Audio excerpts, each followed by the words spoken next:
saya kemarin ada public course tentang fundamental maksudnya title course-nya from zero to hero Nest.js. Tapi saya di sini mau membahas tiga section pertama, yang itu pembahasannya adalah tentang fundamental Nest.js. Ini skills tadi. Jadi apa itu Nest.js? Nest.js itu kurang lebih framework buat bikin Node.js server backend yang scalable. Dia bisa JavaScript, dia bisa TypeScript, tapi disarankan TypeScript karena untuk keamanan datanya. Terus dia juga pakai Express, sebenarnya Express cuma dibungkus lagi gitu. Terus kenapa Nest.js? Karena jadi tren 1 tahun terakhir dibanding yang lain, dia itu emang udah banyak minatnya, jauh lebih banyak peminatnya, dan harapannya ke depan bakal lebih banyak lagi. Jadi bakal mungkin jadi kayak React-nya backend gitu. Nah, ini bisa dilihat dari NPM Trends, download-nya atau user sekitar 2,7 miliar per minggu yang download. Terus kenapanya dia ini satu bisa TypeScript, dia bisa monorepo juga. Terus bisa juga sebagai monolith atau microservice, bisa di satu repo gede panjang atau dipecah-pecah per repo. Dia udah punya CLI-nya sendiri, comment interface. Jadi semua komen-komen yang ini udah disediakan juga, kita tinggal lihat di dokumentasinya bisa apa aja. Terus karena dia mengikuti terinspirasi dari Angular, ada juga dependency injection. Meskipun dependency injection nggak eksklusif ke Angular dan Nest.js, terus bisa third party package-package yang lain. Terus ada juga built-in exception filter. Exception filter ini lebih ke kalau ada error message, dia udah ada udah ada bawaannya, mau kita balikin errornya apa dan message-nya apa gitu. Terus ini kurang lebih apa aja yang kita perluin buat bisa pakai Nest.js. Nah, ada basic SQL, terus pengetahuan basic JavaScript, TypeScript. Nah, tapi yang saya bahas di sini lebih ke belum nyentuh SQL karena masih dari basicnya. Terus Node.js version harus kurang lebih at least versi 16 dengan NPM. Terus ada Nest CLI. CLI ini nanti bisa kita pakai buat install atau buat bikin komponen-komponennya atau sebutannya modul, service, dan providernya. Nah, ini kalau buat install sampai reponya bisa kita pakai. Bisa ada 3 cara dari dokumentasinya. Kita bisa install. Yang pertama kita install npm install Nest CLI. Kalau udah install kita bisa generate projectnya. Bisa pakai npm, npx, npm. Itu kita tinggal nge-clone, kita install, kita start. Nah, kalau kita mau init baru bisa Nest new, terus nama projectnya apa. Nah, itu juga nanti. Nah, ini udah pakai CLI-nya, jadi CLI-nya nanti pun bakal bisa buat yang semacam modul controller service provider. Nah, jadi dari sini lagi begitu selesai install kita bakal dapat satu repo yang nanti kurang lebih akan seperti ini strukturnya. Ada modul controller, ada service atau provider. Sebenarnya provider itu service itu provider, tapi yang saya explore kemarin itu provider yang sifatnya service. Kenapa yang sifatnya service? Jadi pertama nanti begitu kita struktur filenya itu atau flow-nya Nest.js kurang lebih dari klien ada hit API, nanti dari ke root modul bakal nerima requestnya, terus dia ngeliat path-nya itu path apa. Kayak kalau kita endpoint-nya ada slash, misalnya slash order, slash penjualan, nah ini bakal diarahin ke controller yang sesuai. Nanti controllernya sendiri pun akan dioper lagi ke service-nya buat diolah datanya, yang kalau udah nge-hit backend bakal ngambil ke database, dan nantinya bakal dibalikin ke user. Nah, saya bahas dulu dari atas. Modul itu kurang lebih kayak parent ya, dia bakal ngebungkus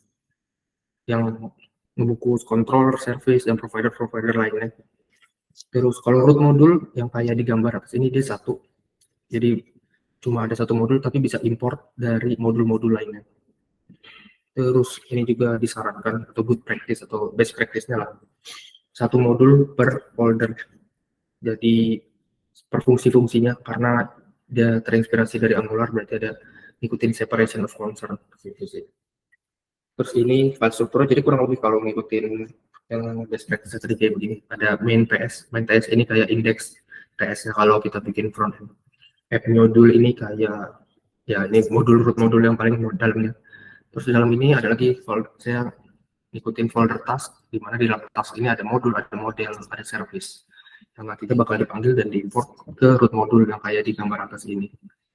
Nah, terus setiap modul itu secara otomatis sifatnya singleton, artinya bisa dipakai di mana aja dengan cara dependency injection.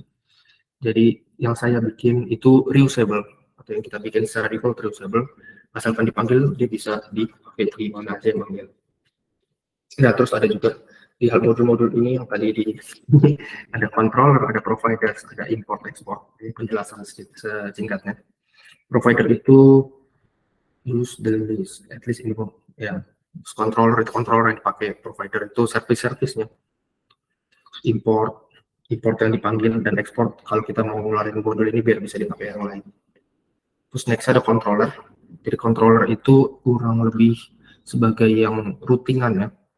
Dia cuma request dari modul diturunin ke controller. Dari controller ini cuma passing ke service atau provider. Jadi dia itu tergantung path yang udah kita declare di controller, dia akan menyesuaikan. Jadi begitu modul itu dapat endpoint slash fetch atau contohnya sudah path ada sitter, nah dia itu bakal langsung ngedetect dan bakal manggil controller itu. Nah, contohnya kayak di sini saya ada control task. Nah, di dalam yang lain 14 ada dalam kurung task, berarti ada setiap ada yang ngehit endpoint saya slash task, dia bakal otomatis ngebaca ke sini. Dan itu juga bakal ngeliat lagi dia metode kayak biasa, ada get post, delete page, CRUD biasa. Nah, itu bakal dioper lagi ke masing-masing service. Ya, kenapa? Berarti kan kalau dilihat dari sini emang controller itu kerjanya cuma passing dong. Benar. Passing dan menentukan metodenya apa, nanti bakal dipanggil ke service. Nah, service itu dipanggil dengan dependency injection. Yang kayak di line 16, ada private task service, manggil task service. Nah, jadi meskipun namanya keren, biar saya explore, ternyata dependency injection itu benar-benar cuma manggil aja, biar bisa reusable di tempat lain. Gitu.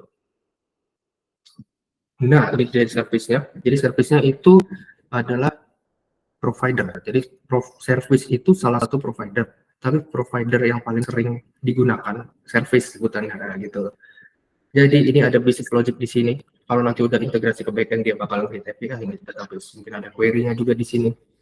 Terus ada calculation. Nah, di sini ada kayak contohnya dari tadi ini kalau hit endpoint get dia bakal nge-run function add get all task yang nantinya bakal manggil function service get all task. Kenapa namanya sama? Biar nggak ketukar aja. Jadi clear apa yang dikerjakan. Soalnya kalau ada dua function yang namanya sama nggak bisa. Ya ini bakal begitu udah sampai dia bakal nge-run apa function yang kita declare di situ. Nah, simpelnya gitu secara itu.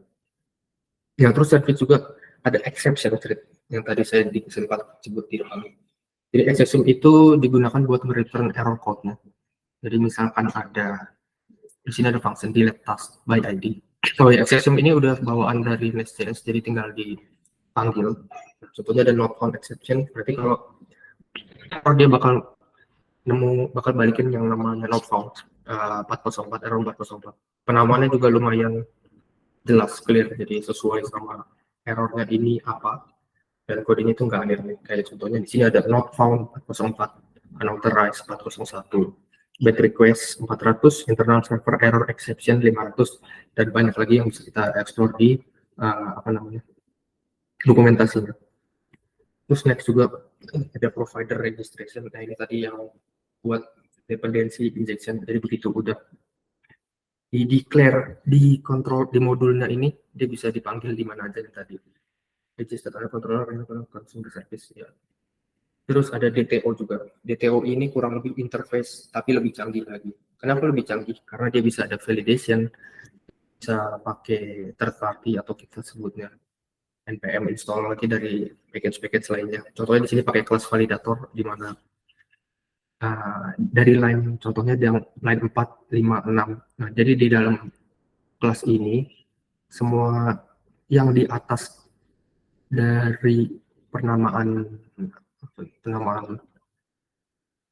title lah, di title itu berarti begitu kita tempelin validator di atasnya, title itu kalau dapat payload maka semua syarat-syaratnya bakal harus menyesuaikan sama validator yang kita tempel di dia.